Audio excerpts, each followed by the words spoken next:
আসসালামু আলাইকুম, কেমন আছেন আপনারা? আশা করি সকলেই ভালো আছেন। আজকে আমরা আলোচনা করব টেবিল নিয়ে। আমরা এমএস ওয়ার্ডে সবাই টেবিল ব্যবহার করতে জানি, যারাই কাজ জানি না কেন। বাট কখনো কখনো মনে হয় টেবিলটা খুব একটা বিপজ্জনক হয়ে যায়। এটা করতে চাইলে এটা করতে পারি না, বা ফন্টগুলো নষ্ট হয়ে যায়, বা এক ঘর ডিলিট করতে গেলে পুরো টেবিল ডিলিট হয়ে যায়। তো এরকম নানান সমস্যার সমাধান নিয়ে আজকে আমার এই ভিডিও। যদি আপনি আমার চ্যানেলে নতুন হয়ে থাকুন, আগে শিখুন, আপনি শিখলে আমি খুশি, সাবস্ক্রাইব পরে করলেও হবে। স্টুডেন্ট ভিলেজের পক্ষ থেকে আমি আপনাদের সাথে আছি। চলুন আজকে ক্লাসটি শুরু করা যাক। তো সরাসরি আমরা স্ক্রিনে চলে আসলাম। আমরা মাইক্রোসফট ওয়ার্ড ডকুমেন্টটি ওপেন করে নিই। Blank document create. আমাদের ডকুমেন্টটি ওপেন হয়ে গেছে। আমরা এখন কি করব? টেবিল বোঝার জন্য আমরা সর্বপ্রথম এই যে ইনসার্টে যাব। ইনসার্টে যাওয়ার পরে এই যে আমাদের টেবিল। আচ্ছা, তারপর টেবিলের উপর ক্লিক করি। আমাদের এই যে এখানে কিছু আমাদের রেডিমেড টেবিল দেওয়া আছে এখানে। তারপর আমাদের ইনসার্ট আছে, চাইলে আমরা নিজের মতো করে নিতে পারবো। ড্র টেবিল আমরা নিজের মতো করে রাখতে পারবো। তারপরে হচ্ছে কি আমাদের যে এক্সেল স্প্রেডশিট আছে এখানে, ঠিক আছে, আমরা চাইলে এখানে এক্সেলটাও নিয়ে আসতে পারবো। তারপর হচ্ছে আমাদের কুইক টেবিল, ঠিক আছে, এখানে গেলে আমরা কুইক টেবিলে কাজ করতে পারবো। আচ্ছা, আমরা ধাপে ধাপে এক এক করে দেখি। আচ্ছা, আমাদের এখানে টেবিল যেটা আছে আমাদের এখানে মানে রেডিমেড যেটা দেওয়া আছে, এখানে রো আছে। রো যেমন পাশাপাশি যে রোটা, আর লম্বা আমাদের হচ্ছে কলাম। এই যে পাশাপাশি রো, এটা হচ্ছে আমাদের 10টা, আর এই যে কলাম আছে আমাদের 8টা। ঠিক আছে, আমি আবারও বলি, আমাদের রো আছে 10টা আর কলাম আছে আমাদের এখানে 8টা। ঠিক আছে, তা আমি নিলাম। এই যে এটা হচ্ছে আমাদের টেবিল, আমরা এইভাবে করে আনতে পারবো। ঠিক আছে, আচ্ছা, তো আমরা এখান থেকে টেবিল নিয়ে আসতে পারি। এই যে নিচে আমাদের যেই পয়েন্ট আছে, পয়েন্ট ধরে আমরা বড় করতে পারি। যেমন পেজটাকে আমি একটু ছোটো করে দেখাই। ঠিক আছে, এইভাবে টেন আমরা এটাকে বড় করতে পারি, ছোট করতে পারি, এদিকে চাপায়া ছোট করতে পারি, এদিকে বড় করতে পারি, সব করতে পারি। ঠিক আছে, তারপরে এই যে এখান থেকে ধরে আমরা আবার চাপায় নিচে দিয়ে দিতে পারি, আবার এটাও টাইনা উপরে উঠে যাবো, এটা ছোট করে দিতে পারি। ঠিক আছে, ইচ্ছা। তারপর আমরা এখান থেকে টান দিয়ে এটা এভাবে চাপায় দিতে পারি। আমাদের যেরকম ইচ্ছে হয় আমরা এরকম টেবিল নিয়ে এরকম ছোট বড় করতে পারবো। ঠিক আছে, আচ্ছা, তারপর আমরা এই সেলের উপর রেখে ব্যাক স্পেস দিয়ে আমরা এটা ডিলিট করে ফেললাম। আচ্ছা, এই গেল ইনসার্ট আমাদের টেবিল আনার পদ্ধতি। তো দ্বিতীয় পদ্ধতি হচ্ছে আমাদের যে ইনসার্ট টেবিল। ইনসার্ট টেবিলটা হচ্ছে আমাদের ইচ্ছে মতো আনা যায়, মন মতো করে। কিরকম? ইনসার্ট টেবিলে আমি ক্লিক করলাম। ক্লিক করার পরে এই যে আমার একটা ডায়লগ বক্স চলে আসছে। দেওয়া আছে নাম্বার অফ কলাম 5টা, নাম্বার অফ রো 2টা, এটা আছে। যদি আমরা 5টা জায়গায় 5টা না, আমরা এখানে 7টা চাই, আর রো থাকুক আমাদের এখানে কয়টা, 8টা। নিজের ইচ্ছে মতো দিলাম। চাইলে আমি আরও কোয়ান্টিটি বাড়াতে পারি আমার ইচ্ছে মতো করে। ঠিক আছে, আচ্ছা, তারপরে এখানে আবার কিছু আছে, যেমন আমাদের অটো ফিট বিহেভিয়ার। এখানে কি, যেমন আমাদের যে ফিক্স, হ্যাঁ, ফিক্স কলাম উইথ যদি দিই আমাদের, ঠিক আছে, এটা অটো আছে। হ্যাঁ, এটা সবসময় এটা অটোই থাকবে। যদি চাইলে আমরা এখান থেকে বাড়ায় দিতে পারবো, হ্যাঁ, কয়েক ইঞ্চি করে। আচ্ছা, তারপরে হচ্ছে আমাদের অটো ফিট কন্টেন্ট। কন্টেন্ট বলতে আমাদের টেবিলের মধ্যে যে লেখাটা থাকবে, ঠিক আছে, আমরা টেবিলের মধ্যে যে লেখাটা লিখবো সেটা অনুযায়ী, কন্টেন্ট অনুযায়ী সে ফিট থাকবে। লেখা বড় হলে টেবিল বড় হবে, লেখা ছোট হলে টেবিল ছোট হবে। আচ্ছা, তারপর হচ্ছে আমাদের অটো ফিট উইন্ডো। আচ্ছা, উইন্ডো বলতে এই যে আমাদের সাদা যে পেজটা আছে না, এটা এই যে উইন্ডো, এই উইন্ডোটা অটো ফিট হয়ে থাকবে। ঠিক আছে, এরকম করে। আচ্ছা, আমরা ওকে দিই। ওকে দিয়ে আমরা নিয়ে নিই, অটো রাখলাম। আচ্ছা, আমাদের চলে আসছে এইভাবে। ঠিক আছে, একটা জিনিস লক্ষ্য করি, যখন আমরা এভাবে নিয়ে আসি আমাদের এই যে, যেমন বাইরে ক্লিক করি, এখানে কিন্তু কিছু নয়, অক্রোবাটের পরে যখন আমরা টেবিলের উপর ক্লিক করি তখন আমাদের এই যে উপরে 2টা নতুন ট্যাব চলে আসে, একটা হচ্ছে টেবিল ডিজাইন আর একটা হচ্ছে লেআউট। ঠিক আছে, আচ্ছা, টেবিল ডিজাইনটা কি? এই যে আমাদের যে টেবিলটা আছে এটাকে ডিজাইন করবে বিভিন্নভাবে। যেমন এটার উপর আমি যদি ক্লিক করি পুরোটা সিলেক্ট হবে। এখানে যাই, বিভিন্ন ধরনের কালার আছে। ঠিক আছে, এরকম কালার পরিবর্তন হয়। আপনি আরও ভালো বুঝতে পারবেন সেটা কীরকম। মানে আমি যদি পেজে কালারটা পরিবর্তন করে দেখাই, ঠিক আছে, যেমন পেজে কালারটা আমি ব্ল্যাক করে দিলাম, টেবিলটাকে সিলেক্ট করলাম। সিলেক্ট করে যদি আমি এই যে এই টেবিল ডিজাইনে যাই, এই যে আমার কীভাবে টেবিলের ইয়াগুলো ডিজাইন চেঞ্জ হচ্ছে। ঠিক আছে, এভাবে করে করে আমরা কী করতে পারি, টেবিলের ডিজাইন চেঞ্জ করতে পারি। ঠিক আছে, তো আমি কি করলাম, আবার ডিজাইনে গিয়ে আমি কালারটা চেঞ্জ করে দিলাম। ঠিক আছে, এইভাবে করে আমরা ডিজাইন করতে পারি। আচ্ছা, তারপর এখানে আমাদের শেডিং আছে। এই শেডিংয়ে গিয়ে আমরা বিভিন্ন শেড দিতে পারি। যেখানে আমাদের সেল থাকবে সিলেক্ট করে আমরা এখানে গিয়ে শেডিং দিয়ে দিব। হ্যাঁ, এভাবে কালার, মোর কালার থেকে আমরা কালার দিতে পারবো। আমাদের ইচ্ছা, কাস্টম চাইলে কাস্টম, এইভাবে। তারপরে যে বর্ডার স্টাইল চাইলে আমরা এই যে বর্ডারগুলো সিলেক্ট করে ধরাই দিয়া এখানটা পেন চলে আসবে, যেটার উপর আমরা ক্লিক করব সেটা এরকম মোটা হয়ে যাবে। চাইলে এই যে এখান থেকে আমরা এই যে পেন কালার নিতে পারি, চাইলে আমরা এই পেন কালারটাকে নিয়ে নিলাম এই যে ইয়েলো, ঠিক আছে, এই যে ইয়েলো কালার দিলাম সিলেক্ট করে। চাইলে আবার এটাকে আমরা রেড করে নিই, আমাদের রেড কালার হয়ে যাচ্ছে, ঠিক আছে, এভাবে করতে পারি। তাছাড়া আমরা যদি চাই, যেমন ঘরটাকে সিলেক্ট করলাম, সিলেক্ট করে যদি আমরা এখানেই যাই, এখানে যে আমরা এই যে মোটা করে দিতে পারবো, সিলেক্ট করে যেমন এই যে মোটা হয়ে যাচ্ছে। তারপরে যে বর্ডারে গিয়ে আমরা এরকম বর্ডার যদি দিই, অল বর্ডার, সব বর্ডার এরকম মোটা হয়ে যাবে, কালো হয়ে যাবে, ঠিক আছে, এরকম আমরা করতে পারবো এখান থেকে। আচ্ছা, তো যাই হোক, মোটামুটি এই পর্যন্ত আমাদের সকলেরই বুঝে আসছে। তারপরে আমরা যেমন লেআউটে দেখি, লেআউটে আমাদের অনেক কিছুই আছে, ঠিক আছে। যেমন আমরা এখানে যেমন দেখি, যেমন সাপোজ সিলেক্ট, আমি সেলের উপর সিলেক্ট করছি, সিলেক্টের উপর গিয়ে যদি আমি সেল যদি দিই, শুধু সেলটাই সিলেক্ট হবে, সিলেক্ট হয়েছে। যদি আমি এখানে যদি কলাম দিই, এই পুরো কলামটাই সিলেক্ট হয়ে যাবে, ঠিক আছে। আচ্ছা, আমি আবার এখানে রেখে যদি আমি এখানে গিয়ে যদি সিলেক্ট রো দিই, পুরো রো সিলেক্ট হয়ে গেছে। যদি আমি এখানে গিয়ে সিলেক্ট করে যদি এই ঘরে এসে সিলেক্ট করে যদি আমি দিই সিলেক্ট টেবিল, পুরো টেবিলে সিলেক্ট হয়ে যাবে। তো এইভাবে করে আমরা সিলেক্ট করতে পারি।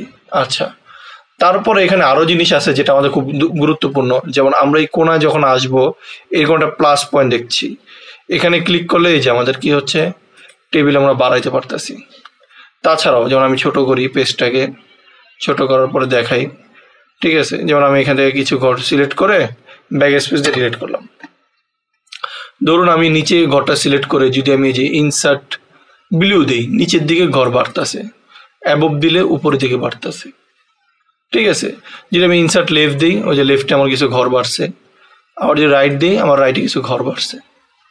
এইভাবে করে আমি কি করতে পারি, ঘর বাড়াতে পারি, ঠিক আছে। আচ্ছা, আমি এখন কি করলাম, কিছু ঘরকে এভাবে সিলেক্ট করে ডিলিট করে দিলাম, এখান থেকে টেনে একটু বড় করে দিলাম বোঝার জন্য। আচ্ছা, তারপরে আমাদের এখানে কিছু আছে যে মার্চ সেল, হ্যাঁ, স্লিপ সেল, স্লিপ টেবিল, এগুলো কি, যদি আমরা টেবিলের মধ্যে যেমন কি করলাম, এই 4টা ঘর, ঠিক আছে, আমি এক করে ফেলবো, মাঝে কোনো টেবিল থাকবে না। আমি এগুলোকে সিলেক্ট করে এখানে ক্লিক করবো। তার আগে দেখাই, যখন সিলেক্ট করিনি তখন কিন্তু এটা হাইড হয়েছিল। এখন আমি এগুলোকে সিলেক্ট করলাম, এই যে এখন কিন্তু দেখা যাচ্ছে উজ্জ্বল হয়ে আছে। ক্লিক করলাম, এই যে কিছুই নেই, খালি হয়ে গেছে, ঠিক আছে। আচ্ছা, এইভাবে করতে পারি। তারপরে হচ্ছে যে এই কটা ঘর আমি সিলেক্ট করলাম, এখানে স্লিপ সেল এটি দিলে এই যে আমার ঘরের মাঝে মাঝে রেখা চলে আসবে, দিলাম। দেওয়ার পরে একটা ডায়লগ বক্স আসলো, এই যে এখন আমি এখান থেকে ওকে দিয়ে দিই, চাইলে আমি কোয়ান্টিটি বাড়াইতেও পারবো, ঠিক আছে। ওকে দিলাম, ওই যে চলে আসছে, ঠিক আছে। আচ্ছা, আরেকটা বিষয় যেটা আমি দেখাই, যে কন্ট্রোল জেড দিয়ে পিছনে যাই। আচ্ছা, যেন আমি এইটুকু সিলেক্ট করলাম, আমি উপরের টুকু এবং নিচের টুকু ভাগ করে ফেলবো, দুইটা আলাদা, মানে ঠিক আছে, টেবিল হয়ে যাবে। সেটার জন্য কি করব, স্লিপ টেবিল, এটার উপর আমি ক্লিক করলাম, ওই যে দুটো আলাদা, কারণ এখানে একটা সিলেক্ট পয়েন্ট আছে, এখানে একটা সিলেক্ট পয়েন্ট আছে, ঠিক আছে। এইভাবে করে আমরা কি করতে পারি, টেবিলগুলোকে ভাগ করে নিতে পারি, ঠিক আছে, লেআউট থেকে। আচ্ছা, আরও কিছু বিষয় আমি দেখাই, যেমন এই যে অটো ফিটের এখানে এগুলো তো আমরা আমাদের ইয়াতে দেখেছিলাম, ঠিক আছে, ইনসার্ট টেবিলে। আচ্ছা, এখন হচ্ছে কি আমাদের এই যে অ্যালাইনমেন্ট একটা বিষয় আছে। যেমন আমি এখানে কিছু জিনিস লিখি, যেমন ধরুন আমি এখানে লিখলাম যেমন, হ্যাঁ, শাওন, সুমন, ঠিক আছে, রনি, আবার হচ্ছে আমি লিখলাম মুমিন, ঠিক আছে, রাব্বি, ঠিক আছে, এরকম আমি লিখলাম নামগুলো, ঠিক আছে। লিখে যেমন আমি নিচের এই ঘরটাকে একটু টেনে নিচে নামাই দিই, বা এটাকে আমি ডিলিট করে ফেলি, সিলেক্ট করে ডিলিট। এই ঘরটাকে আমি টেনে একটু বড় করে দিই বোঝার জন্য, আমি আসলে কি বুঝতে চাচ্ছিলাম। এই যে লেখাগুলো আছে, এই লেখাগুলোকে যদি আমি চাই, এগুলো কিন্তু একটু উপরের দিকে মানে চেপে আছে, ঠিক আছে। আমি চাই এগুলোকে মাঝে আসুক, তার জন্য আমরা এখান থেকে নিতে পারলাম, ঠিক আছে। পুরো ঘরটাকে সিলেক্ট করে দিয়ে এখান থেকে মাঝে দিলাম, ঠিক আছে। এখন যদি চাই যে উপরে নিচে সব জায়গায় মাঝখানে থাকবে, এটা কিন্তু পসিবল না। হয়তো এটা দেখে অনেকে ভাবছে যে আমি হোম থেকে এখানে অ্যালাইনমেন্ট করে দিলাম, ঠিক আছে, না চাপায় দিলাম। বাট আপনি যদি চান যে এই পুরো লেখাটাকে একবারে মাঝ বরাবর নিয়ে আসবেন, সেটা একমাত্র টেবিলের লেআউট থেকে পসিবল। আর এটা হচ্ছে এই যে মিডল অ্যালাইন, ঠিক আছে, এখান থেকে যে অ্যালাইন সেন্টারে দেন এই যে পুরো ঘরের মাঝখানে চলে আসছে, ঠিক আছে না? এইভাবে করে এখান থেকে আমরা করতে পারবো, বুঝে আসছে এইটা। আরো একটা জিনিস টেবিলে গুরুত্বপূর্ণ যেটা আমি দেখাই, যেমন এগুলোকে সিলেক্ট করে আমি যদি কন্ট্রোল ভি দিয়ে পেস্ট করলাম, আচ্ছা ধরুন আমি ঘরটাকে সিলেক্ট করলাম, সিলেক্ট করার পরে আমি যদি এখন ডিলিট প্রেস করি বা ব্যাক স্পেস প্রেস করি, একটা ডায়লগ বক্স চলে আসছে। ও আমাকে সিগন্যাল দিচ্ছে এখানে, হ্যাঁ, শিফট সেল লেফট, ঠিক আছে, আমি কি এই সেলটা ডিলিট করবো কিনা, ঠিক আছে। আমি যদি এখানে ওকে দিই, ঠিক আছে, আমার কি হয়েছে, এই ঘরটা ডিলিট হয়ে গেছে। কিভাবে বুঝবো? এই যে আমার পাশে কিন্তু খালি, ঠিক আছে। আচ্ছা আমি আরো সহজ করে বুঝাই, যেমন এটাকে সরাই দিলাম, যদি আমি শুধু ডিলিট চাপ দিই, লেখাটা ডিলিট হয়েছে, ঘর ডিলিট হয় না, এই যেগুলো কিন্তু ঠিক আছে, ঠিক আছে। আচ্ছা ধরুন আমি এই কয়টা ঘর সিলেক্ট করলাম, যদি আমি ব্যাক স্পেস দিই দেখবেন পুরো ঘর শুদ্ধ ডিলিট হয়ে যাবে, এই যে ওকে দিলাম, নাই, ঠিক আছে। যদি শুধু ডিলিট চাপ দিই, লেখাগুলো ডিলিট হয়েছে, টেবিলগুলো আছে। তো মোদ্দা কথা হলো, যখন টেবিলের মধ্যে আমি কোনো লেখাকে ডিলিট করব, তখন আমি কি করব, আমি সুন্দর মতো করে ডিলিট চাপ দিয়ে লেখাগুলো ডিলিট করবো। যদি আমি পুরো ঘরটাকে ডিলিট করি, যেমন পুরো ঘরটাকে সিলেক্ট করে যদি আমি এখন ডিলিট চাপ দিই, লেখাগুলো ডিলিট হয়ে গেছে, কন্ট্রোল সি দিয়ে নিয়ে আসলাম। যদি আমি ব্যাক স্পেস চাপ দিই, পুরো টেবিল শুদ্ধ ডিলিট হয়ে গেছে। তো এইভাবে করে আমরা ডিলিট এবং ব্যাক স্পেসে কাজ করতে পারবো, ঠিক আছে। আচ্ছা তারপরে এখানে আমাদের যেমন ইরেজার আছে, ইরেজার দিয়ে আমরা কি করতে পারি, ঘরগুলোকে যেমন এখান থেকে পর্যন্ত প্রয়োজন নাই ডিলিট করে ফেললাম, ঠিক আছে। যে প্রিন্ট ভিউতে যাই, ওই যে ওইটুকু আমাদের ঘর নাই, ঠিক আছে, এইভাবে, ঠিক আছে। তারপর আমরা সিলেক্ট করলাম এই যে পাশের ডিলিট, এখান থেকে আমরা কি আমরা সেল ডিলিট করব, কলাম ডিলিট করব, রো ডিলিট করব, না পুরো ফুল টেবিল ডিলিট করব, এখান থেকে আমাদের ডিরেকশন দিয়ে আমরা করতে পারবো, ঠিক আছে। সিলেক্ট আমার সেল থাক, বাট এখানে গিয়ে যদি আমি ডিলিট টেবিল দিই, আমার পুরো টেবিলই ডিলিট হয়ে যাবে, ঠিক আছে। কন্ট্রোল জেড দিয়ে নিয়ে আসি এইভাবে করে। আচ্ছা এটাকে আমরা ডিলিট করে ফেলে দিই। আচ্ছা এখন ইনসার্টের আমরা আরেকটা গুরুত্বপূর্ণ বিষয় দেখবো, সেটা হচ্ছে ড্র টেবিল। আচ্ছা ড্র টেবিলটা হচ্ছে আমি আমার নিজের মতো করে ড্র করব। দেখা যায় এমনও কিছু টেবিল প্রয়োজন হয় আমার মানে অঙ্কন করার জন্য, এরকম টেবিল দিয়ে পছন্দ হয় না, আমার নিজের মতো আঁকতে হয়, তখন আমি ড্র টেবিলে গেলাম, একটা পেন্সিল চলে আসে, এখান থেকে নিজে এরকম ঘর বানালাম, এরকম লাইন টানলাম। আচ্ছা এগুলো হওয়ার একটাই কারণ এরকম মোটা, কারণ আমি এই যে ডিজাইনে গিয়ে এখানে এই যে পেন সাইজটা খুব বড় ছিল, এটাকে একটু ছোট করে দিলাম, ঠিক আছে।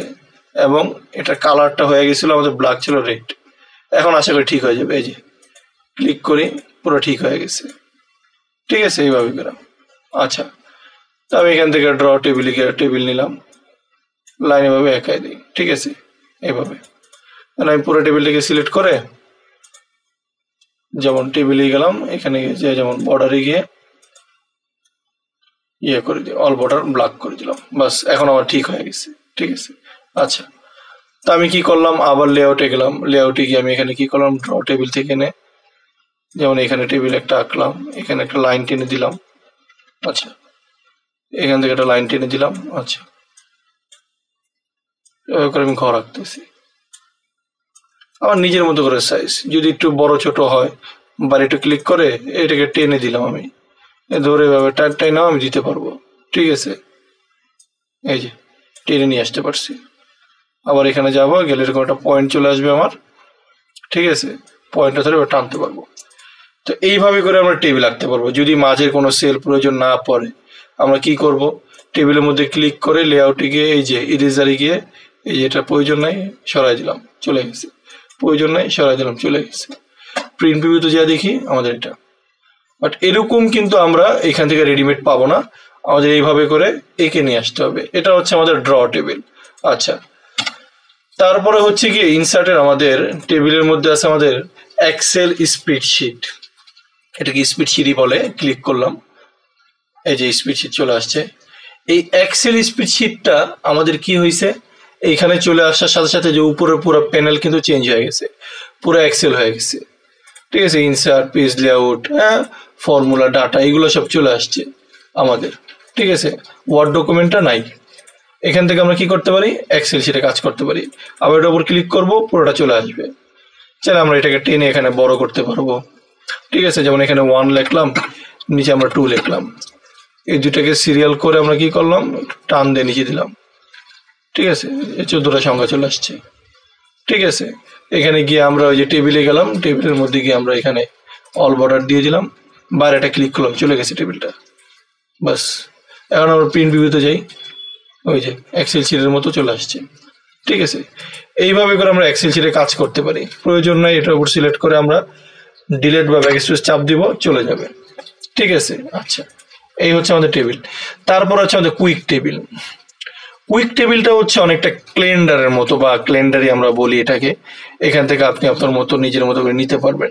যেমন আমি সেকেন্ড ক্যালেন্ডারটা নিলাম, নিয়ে যে আমার একটা ক্যালেন্ডার চলে আসছে। ঠিক আছে, আমাদের মে মাসের ডিটেলস চলে আসছে। আমরা চাইলে এখান থেকে নিজের মতো করে বানাতে পারবো, নিজের মতো করে ডেট ফিক্স করতে পারবো। ঠিক আছে, হ্যাঁ, এভাবে করে আমরা যা চাইবো তা করতে পারবো, নিজে এডিট করতে পারবো। ঠিক আছে, এখানে যা চাই এরকম করে আমরা এখান থেকে করতে পারবো। শুধু এইটা না, যেমন এটা সিলেক্ট করে ফেলে দিলাম।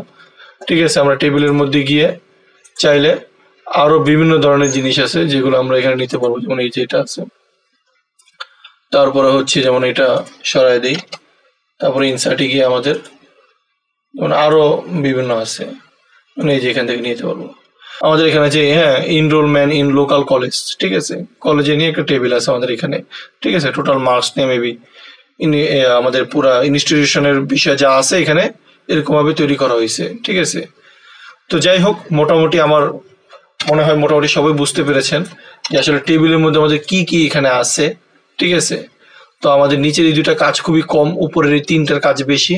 তো আশা করি সবারই বুঝে আসছে। তো বন্ধুরা, কেমন লাগলো আজকের ক্লাসটি? আশা করি সকলেই ভালো লেগেছে। যদি কারো কোনো কিছু জানার থাকে বা কোনো সমস্যা থাকে অবশ্যই আমাকে প্রশ্ন করবেন, আমি আপনার সমস্যার সমাধান দেওয়ার চেষ্টা করবো। আজকে এই পর্যন্তই, ভালো থাকবেন।